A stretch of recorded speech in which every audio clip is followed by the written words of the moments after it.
Hello again. Welcome back to Constructive Interference with your host, Joel Kurtnitis and Josh Hugo. This week, we finally made it to social media, folks. If you are on Facebook, look us up at facebook.com/TheCI Show and on Twitter at TheCI Show. Conveniently enough, we got both names on both platforms there. So look us up. Have some fun. We put out a poll this week. We post articles that you guys might find interesting. We're going to look forward to engaging with you on social media. And hey, who knows? Some of your questions might come up here on the show. Maybe one day we'll even upgrade to taking callers. But before we get into this show, which is actually going to revert back to the political scene, I know everybody enjoyed the break last week talking about gaming and other awesome stuff. And now we're going to dip back into, lonely, sad, whiskey-soaked politics. But this week, I enjoy whiskey, though. I don't think whiskey is that's a waste of whiskey. Whiskey should be savored. I think it's well, I'm saying sometimes it's necessary. Sometimes a dose or two of whiskey is necessary to get through some political discussions. And of course, this close to a midterm, I have mixed feelings about it. Coming out of it, I'm always happy to see all the data coming out, and so I'm very excited about that. But then there's the results itself, which kind of do make me want to drink sometimes. But before we get to that. Something really significant happened. Stan Lee, co-creator of Marvel Comics, and just an icon of from my childhood, even from before my childhood into my adulthood, passed away on Monday at the age of 95.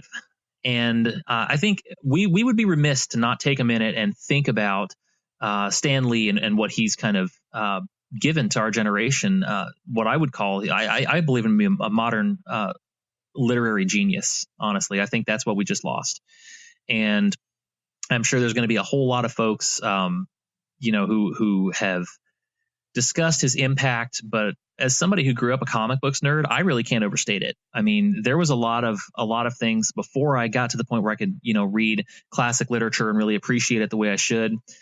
Some of the first, what I would call literature, that I really appreciated was the stuff that Stan Lee produced. I mean, I read Spider-Man, I read Iron Man, I read Fantastic Four, and what I loved about them, how they really drew me in, was that they had so much depth. There was depth to the characters, there was depth to the storylines, there was depth to the moral questions that were involved in those, and I think you see some of that being translated appropriately into the movie industry in terms of the Marvel cinematic universe. Not all of it, obviously. There's some components that I would argue have a different feel than the comics did, but there's just that same theme of the importance of responsibility, the importance of independence, the importance of freedom. These are themes that will live on through Marvel Comics, I think, for the foreseeable future, and a lot of that is due to the visionary efforts of Stan Lee. Along with the rest of his creative team. So I just wanted to give a shout out there. Josh, tell me, who is your favorite superhero? You're not going to like it. I know you're talking about Stan Lee, and he's the one you're idolizing, but I've really liked Batman. I know he's not in the Marvel fold, but I appreciate his how he succeeds by hard work. I appreciate that Batman has no superpowers and can kick everybody's butt anyway. You misheard me. I said superhero, not just hero. Oh. No, this is kidding, awkward. Man. No, it's all good. No, I mean, no, that's perfectly valid. I mean, I'm not as much of a DC fan, but I can appreciate. I can see the appeal. Okay, I can see the appeal. But what we look at, I mean, it's just what you said, right? You didn't say because he has cool gadgets. You said because of his, he's a hard worker, because he finds a way. He's innovative. He's resourceful. He's a brilliant mind. I mean, these are the things that we have come to respect. Batman is the pursuit of justice, right? Spider-Man is the pursuit of responsibility. There's so much. There's a lot of depth in these things, and I really wonder sometimes if people won't look back at our generation and rather than looking at some of the books and the novels that are written, if they won't really look back and draw conclusions about us and about our generation, about our value systems from our comics. And I think you see some of that in graphic novels like The Watchmen that are critically acclaimed and very deep, intense experiences from a reader standpoint. And so I just think there's been a tremendous impact to our culture on that. I know a tremendous impact on my life personally. And I thought we definitely should acknowledge that before we get into this, that we lost a great one this week, another great one. It feels like we lose them all the time now, but we lost a great one. But another thing that happened this past week, obviously, since last episode, we did have an election. And we didn't talk about the election last time, so we're finally going to get to that today. Very significant. I'm sure most everybody's caught up on the news by now. There are still a couple races up in the balance, but long story short, Republicans managed to pick up some seats in the U.S. Senate, lost control of the U.S. House in, I think it was about a 35 to 40 seat gain by Democrats in the National House of Representatives. Handful of states changed the governorships.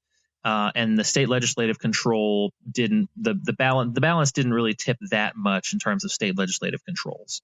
But it was interesting because we were talking about the election results this week, Josh and I and others, and kind of talking about, well, where do we go from here? Where, how are things going to shake out now that you have this divided legislature? And it got us on the topic of bipartisanship. And if you were on our Facebook page, which you should be. You need to get out there and you need to like the page. You need to follow us. You need to make sure you're following us on Twitter as well.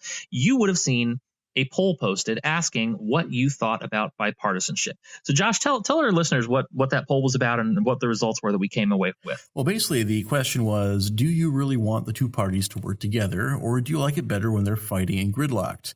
So the results came out pretty much what I expected of our Facebook fans, of which you should be one. We had 76% said they do not want bipartisanship and only 24% saying they did. Now, my dad, when I was growing up, always said there was nothing better than gridlock. He loved it when Congress or we lived in Illinois, the legislature in Illinois, he loved it when they were locked up and not able to, quote unquote, accomplish anything. Because in his opinion, and in my opinion now, most of the laws that come out are not the best. And it's probably better if they just aren't making any. So according to our Facebook poll, the majority of our fans more or less share that opinion. So why is that? Why? I mean, you hear people in Congress talk about it. I remember the 2008 election when John McCain went up against Barack Obama. Was that 2008? Yes. McCain and Obama, yeah. It was. Okay, sorry. I forgot what year it was for a second. I am getting old now. No, his favorite hero is Doctor Who, and he's just not sure what year it is in the moment. Yes. No. What? Okay. I don't think he's really a superhero. Maybe he is. But anyway, so I said hero. You did. Well, if Batman's a superhero, I guess Doctor Who certainly would qualify also. But back on topic. 2008 election, I remember John McCain, one of the big things that he ran on was the idea of being bipartisan, of reaching across the aisle. Was like the catchphrase that you need to elect John McCain because he'll reach across the aisle and partner with Democrats to get stuff done. And you hear that sort of rhetoric all the time from politicians, especially when they don't get their way. They complain the other side it wasn't bipartisan, right? But what does that do? Do people really want that? And it occurs to me that bipartisanship really only makes sense in a situation where both parties want approximately the same thing. If you and I, Joel, if we both want to say we both want to take a trip and we both want to go to what's a good city? Where do you want to go on a trip? What's a good city? Oh boy. Well, who do we want to offend tonight? How about Sydney, Australia? Right. You know what? Sydney's nice this time. That actually fits my my analogy here perfectly because I was going to say that we're going on a boat. So, so let's say we both want to go to Australia. We want to go to different parts. I want to go to Tasmania. You want to go to Sydney. And so we kind of take turns steering the boat. We're going to get approximately where we want to go. We're going to end up in Australia, sort of in the general vicinity of where we want to be. And we'll probably both be somewhat satisfied with that result. But that's only because we both want to go to approximately the same place. And so that sort of cooperation is going to work and make sense.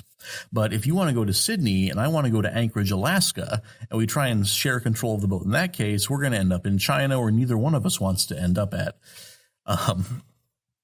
I don't know why you got to bring that into this. I mean, why we got to crap on China, dude? There's nothing wrong with China. China's an up and coming. Oh, I see what you're saying. Yes. Yeah, no, I completely see what you're saying.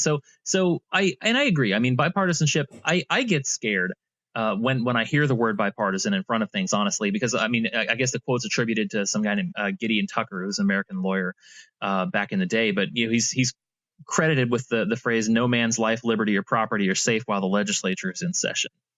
And I can definitely identify with some of that sentiment. I feel like so much of the time, the things that the legislature a divided legislature can agree on are not necessarily things that we want them to agree on. These are the things that maybe should be a little bit more thought through. And of course, the one that obviously pops into mind immediately is spending, right? Nobody ever says no to spending. If there's one thing that both sides of the political aisle can always agree on, it's spend more money. And a lot of them have made promises they don't intend to keep any other way. I definitely see where you're going. Well, I want to say Gideon Tucker sounds like an excellent name for a supervillain. I'm not sure what his power would be, but he sounds really evil. But fact. But yeah, so you bring up spending, and of course, both sides. I mean, Republicans like to say that they want to cut spending. Well, they don't really say that anymore. They say they want to cut taxes. Maybe that's true, but they don't want to cut spending. Nobody wants to cut spending. But the thing is that both sides think that the stuff the other side spends money on is a waste. Oh, of course. That's the way that my parents said it to me too, right? Like I would go through and I'd find their junk and I'd want to throw it away, and they'd find my junk and they'd want to throw it away. And the phrase that went around our house in frustration was, well, my stuff is stuff, your stuff is crap. Right. So you say Republicans, I mean, and President Trump has been very vocal about his desire to beef up the military. He said, Obama tore it down, I'm going to build it back up again. So Republicans really want to spend a lot of money on the military, making sure that the Army has the best bombs and ships and so forth. Whereas Democrats tend to think that that's all kind of a waste. We don't need to spend money on getting the best bombs or the best boats or whatever. Whereas the Democrats, of course, want to spend money on all sorts of social programs, and the Republicans think that's a waste. So what you end up with is they spend tons of money on both things, and nobody's happy. Right. Especially the people paying for it, which is pretty much everyone. Right.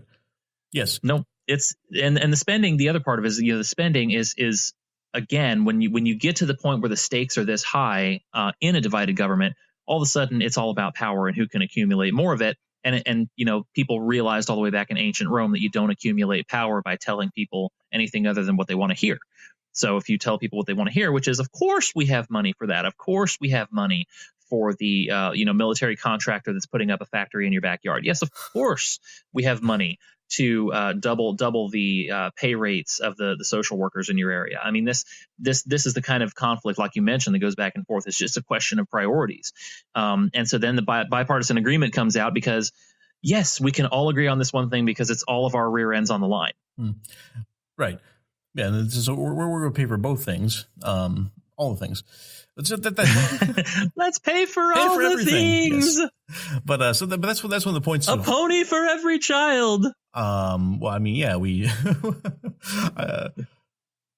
Do you not want ponies for the children, Josh Hugo? I'm trying to think of what animal I would actually. Are you pick. Anti-pony? That's an awkward question too. But I was trying to think what animal would really be appropriate for every child. I'm just thinking of all the cleanup, because the parents got to clean up the stuff from the ponies. Maybe toads or something. See, folks, this is why Josh Hugo needs to run for office, so that we can elect him and hear him debate these kinds of things in the floor of some legislative chamber. I'm just calling it now. Before I'm going to be the first one on that bandwagon. Okay, I want to hear you discuss the merit of pony cleanliness in front of a legislature one day. Please continue. Well, I don't know what I was going to say, because I just remember now the Simpsons were Homer runs for sanitation commissioner. Jeez. Anyway, which is a classic episode. If you haven't seen it, look up the episode of The Simpsons where Homer runs for sanitation commissioner. It is just brilliant and has many quotable lines, which I will not try to quote here because I will get it wrong and annoy all the true fans of the show. So I'm just not going to go there. Sure, and maybe that's something we should have brought up when we were talking about the profound nature of comics. Is some of that might maybe extend to some TV shows too, but that's a topic for a different episode at the very least. So you got a DNC email not that long ago, and what was the point of that? Yeah. So during the 2016 campaign, I subscribed to the DNC's mailing list just out of curiosity. It's been interesting, all the emails they get. But I got an email one time from them, and it mentioned the most fundamental right that we enjoy in our society. And you might think that they was talking about life, perhaps the right to live. Well, that would be the superlative, or maybe the right to private property to keep what you earn. But no, they're talking about the right to vote. And according to this DNC email, the right to vote is the most fundamental right that we enjoy in our society. And that was really striking. I thought that was a great articulation of an idea that I see being really popular in our culture now, which is the idea that suffrage or that voting is not only a great way, but really is the primary way by which people influence society. It's like if you want to see something in society change, you see something in society that you think is unjust or that is inefficient or that is unfair, or what do you do about it? Well, you vote about it, and you vote about it, and that's the way you change society. And yeah, that's just a theme that I've seen sort of mentioned or espoused in a lot of places. So what's the problem with that view? Well, the problem is that if we change things by voting, the thing is when we vote for some sort of a centralized power, a central representative. Go back to my analogy about the boat. Like I want to go to Anchorage, Alaska. You want to go to Australia, and so we end up in the wonderful cultured country of China, which I love. So anyway, nice save. Yes, thank you. Don't want to alienate all of our many Chinese listeners. Absolutely. But yeah, so we end up someplace that we totally don't want to go to, and that's what happens when you vote. If we're both on this same boat together and we control our destination by voting, unless we both want approximately the same thing, we're not going to get what we want, what either of us wants.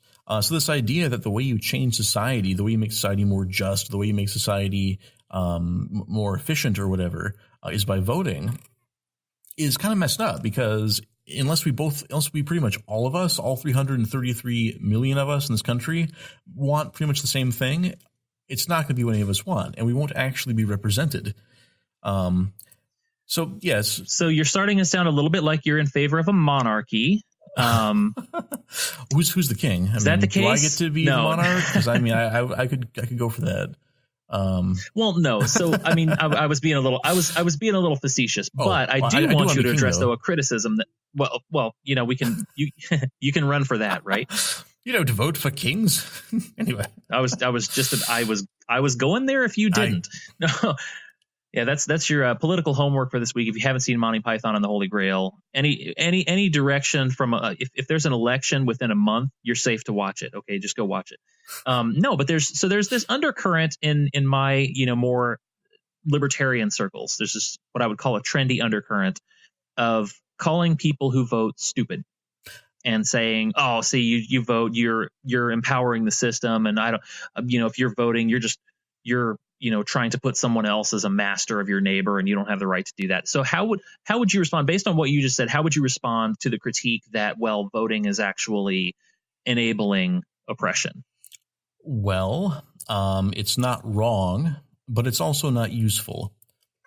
It is true, of course, if the government is corrupt and oppressive. I'm not going to try and speculate on how corrupt or if our government is corrupt and oppressive. If he says if or how oppressive and corrupt our government is. Yes. just hypothetically one day. But you're not going to change that by not voting, by abstaining from voting and not voting for anybody. I'm not going to make the government less oppressive. It's going to be the way it is anyway. I just won't have a voice in it. So that doesn't make them wrong, because, yeah, of course, technically, if I vote for somebody, I am indeed trying to pick a master for somebody else. But what are you going to do? It's going to get picked anyway. So the criticism, it's not wrong, but I don't think it's actually useful. And I think people who make it are mostly just trying to sound clever. Well, yeah, I think so. And I think it also neglects a basic kind of a fundamental truth about being involved in politics that applies to voting also. And that is, much of it is predicated on work ethic versus laziness.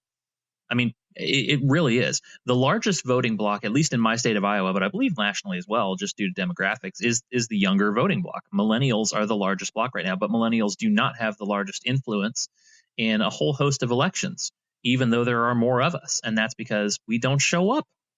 The same is true within party leadership structures. The people there are typically not younger. They're typically people who have been in the party for years and years. They show up to all the business meetings. They show up to all the really boring rules conventions and things like that. This is what they do with their spare time. And that, at first blush, it appears to be kind of those, kind of a shady insider trading system where the good old boys get rewarded for showing up. And there's an element of truth to that.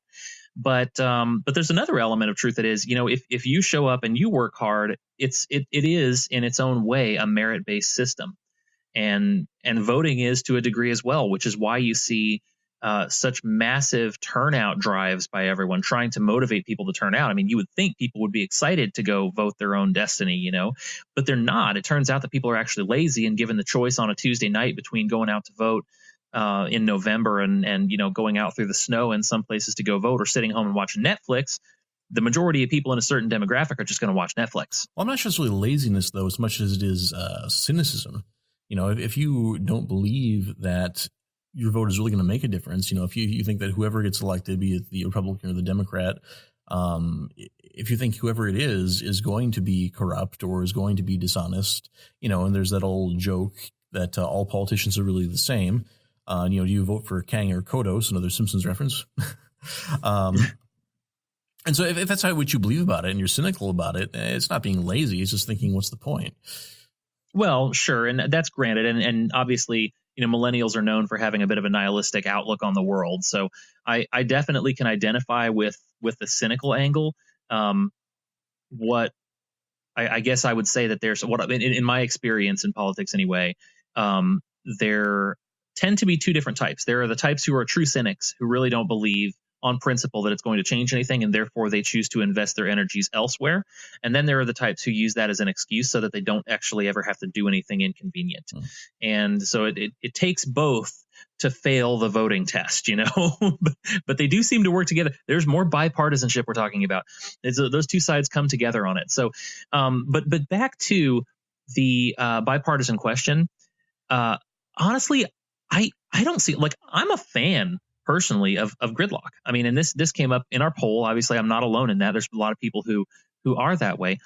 There are some things that need to get done, but actually, what we've seen in the last few years is that when you have a divided legislature, you actually do get things done that people agree on getting done, and that's why you see a lot of the more boring, mundane bills come through a divided legislature. You'll see, we got the William Clinton Library named after the president, and we, got these hospital funds sent through for veterans, and the bills that people don't, again, when it comes down to effort and enthusiasm, people don't feel like fighting over these things because they don't care as much about that as they would about, say, the national debt or about abortion or about climate change. These are not hot button issues, so they tend to actually go through in a bipartisan capacity, which I believe strengthens the case for gridlock, because it's not like nothing happens. Things can still happen. They're just things that are outside of the mainstream. And I would argue that that was the case that the founding fathers wanted when they set up this system. The assumption was that warring parties and warring interests would have different levers of power and levers of control, and thereby stop the more extreme agendas of each other. Okay. Is that way off? Is that why? I'm sorry. I tend to get a little fiery about that kind of thing, but I mean, I don't think that's way off. I think that was the intent of it, was to block that. So when I'm looking at gridlock, yes, there are things. I mean, from a partisan perspective, there are things that I would really love to see get done. There are things that I would love to see passed that are never going to be appreciated by my counterparts on the other side of the political aisle. There are things that they want to see move through that I'm never going to support. And so the question then, in terms of government structure and in terms of what to do when you reach those points where you're gridlocked in terms of the number of votes or the control of chambers, is, do you pass them all or do you pass none? Right? Because that's really the fundamental question comes down to. Right now, we have a system where you pass the ones that can pass easily and you don't pass the ones that don't. And if there is enough public will on a given issue, then that the legislature will not stay divided for long. But I mean, when you take a look at some of the things that went through last year in a bipartisan fashion, there's some of them that were pretty good. I mean, there was a NASA got a new mission, sending humans to Mars. That's what that passed last year. They overhauled the GI benefits. Yeah, I know, right? They overhauled GI benefits. # Space Force. No, they overhauled the GI benefits program, which was under critique and criticism for a long time. That was really necessary. Civil service rules changed. There was an expansion of a healthcare program to detect hearing problems in young children. And again, I'm not saying that people should or do agree with all of these. But what I'm saying is we're able to find consensus still in the middle of, and last year, of course, was the single control under President Trump, but you still see things that went through with bipartisan support. That's the point here, is that these are non-confrontational issues that were supported by both Democrats and Republicans and went through together. And then, of course, there's the one that I really can't stand but goes through every time, which is the National Defense Authorization Act, the NDAA. That sails through. It sails through it's like clockwork. It's going to get passed every single time. And it doesn't matter who's in power, it's going to go through. There might be, an amendment here and there that changes, but it's going to be the same thing. Mm-hmm.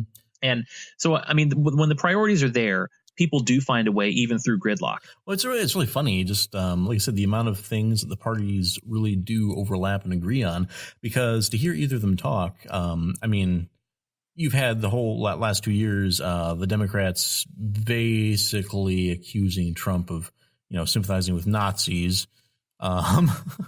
And other sort of insinuations that he's just a generally evil dude, and that he's. You mean Trump isn't a Nazi? I don't think he is. I mean, that's news to me. I am. Let's say I am highly skeptical of the claim that he is. But well, and I would just like to say that, as somebody who has played Nazi zombies since the first time it was released on Call of Duty, I consider myself to be something of an authority on Nazis. You have first-hand experience there, obviously. At least dead ones, undead, Joel. Well, no, at least undead ones. We call them living impaired, I believe, is the polite term for that. Oh, dear. Go ahead. I apologize. But anyways, yeah. So you have the two parties who And of course, the Republican Party was not so fiery in its rhetoric now that they have Trump leading them. A lot more of the venomous rhetoric is coming out of the Republicans also. But if you compare their rhetoric and how much they say they hate each other and how much they say they are different, they really aren't that dissimilar. I'll use the example of I'm not going to comment on the topic beyond this, but of defunding Planned Parenthood. The Republican Party runs as pro-life, has, for the last 40 years. And they've talked about defunding Planned Parenthood for that time. And this last 2 years, they had control of the House and the Senate and the presidency. And did they defund Planned Parenthood? No. I believe that answer is no. The answer is no. They did not. So again, just an issue like that, it's like you have the Democrats who will scream and just use all the most ridiculous hyperbole to try and express how horrible it is how the Republicans want to take away abortion. When they have the chance, they really don't. None of women's health. I'm sorry. It's not abortion. No, it's women's health. The Democrats want to take away women's health care. Yes. Which. But then when they're in power and have the opportunity to do that, they really don't. And that's the case with a great many issues, especially when the Republicans, they always talk about wanting to cut spending, like I mentioned, and they never actually do that. Mm-hmm. So there's actually a whole lot of agreement between the two parties when it comes down to the practicalities of these things and what they actually vote for, what they actually pass. Mm-hmm. And there's a lot of restraint that's actually been shown by both parties when they have had control. And what I mean by that is people on the right who were terrified of Obama banning guns and opening the borders and all that stuff. Look, he had 2 years of complete and total control of the federal government. He could have. He absolutely could have. And he didn't. And a lot of Democrats have been frustrated by the fact that they did have 8 years under Obama and so many of their top priorities were not seen through. So I think there's a normal amount of disappointment that's associated with that. There was an article, really interesting article, I thought, by David French over at National Review that was titled "The Dangerously Unified States of America." And that's a title, that grabbed my attention right away because, every article you see is about polarization and division and we're the most divided now that we've ever been, right? Well, his analysis of the elections was actually from a different point of view. And that was, rather than looking at the national picture, let's look at the state pictures and see what they show. So, Josh, like, for instance, have you seen the electoral maps that come out, like the county by county maps where you see like almost all of America is red, except there's these little pockets around the cities that are blue that show urban areas and there's Democratic control? Yeah. So, I mean, those come out about every election, right? And one of the themes of 2016 after President Trump won was there's a geographic divide in the United States between red America and blue America. What French found in this article was that divide actually deepened during the midterms. And it was very interesting because what you would typically see in a midterm is whichever party is in power would lose some power in all of the states or in many of the states across the board, so that you would have this sort of purpling effect where, for instance, I live in Iowa. It's a solid red state. We would have expected the midterm to have a lot of the legislative seats turn blue, so that now we have that purple, mixed legislature or mixed congressional delegation. And it turned out that that's not what happened on the state level this midterm. And I think the results were incredibly interesting. So right now, there is only one state in America that now has divided legislative control, meaning the chambers of their state legislature are divided, and that's Minnesota. That's the only one. The other 40 states have single party control. 49 states have single party control of their legislatures. The Republicans have 31 of those, Democrats have 18. The number of trifectas, where one party controls both houses of the legislature and the governor's office, are now 37. There are 37 out of 50 states are trifectas of one party. So what I see is, as somebody who is a huge fan of federalism and states kind of doing their own thing and being the laboratories of democracy that they were supposed to be, what I see is that we are headed full tilt towards a renewal of federalism, because the states are drifting away from each other in a very partisan manner. What do you make of that? Well, I go back to my boat analogy. Yeah, it's like, so some people want to go this way, some people want to go that way. And there comes a point where people don't really want to share the steering wheel anymore. I want to go to my place. You want to go to your place. Launch the canoes. Say what? Launch the canoes. Well, exactly. But see, the thing is that in America, we keep delegating, for the past, I guess, since Lincoln, really. Since Lincoln, we've been delegating more and more power from the counties, from the states, up to the federal government, and letting it control everything.